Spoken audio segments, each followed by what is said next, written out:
ូនអុក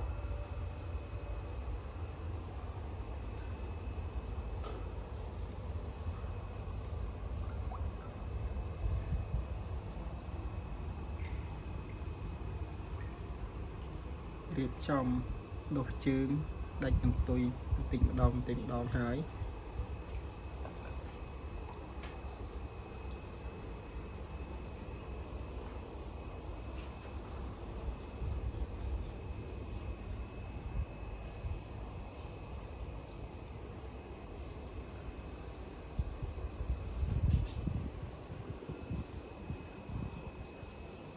ថ្លោបល្អណាបាទ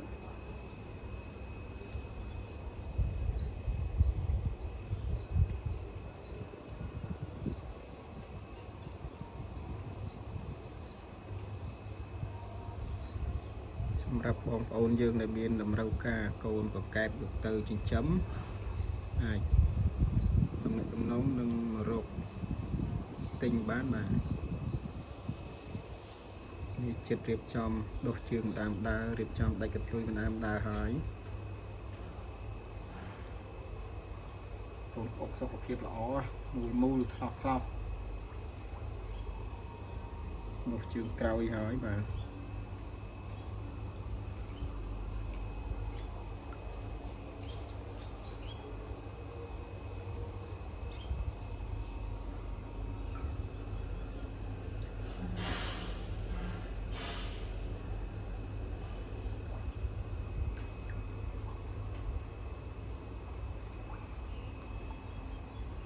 ដុសជើងក្រោយដុសជើងមុខដាច់កន្ទុយខ្លាយជាកូនកង្កែប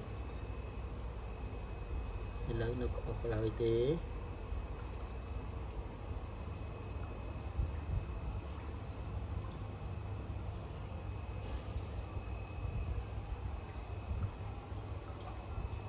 នេះជាទិដ្ឋភាព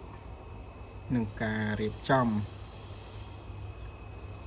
សម្រាប់ការថែបំពន់កូនអុក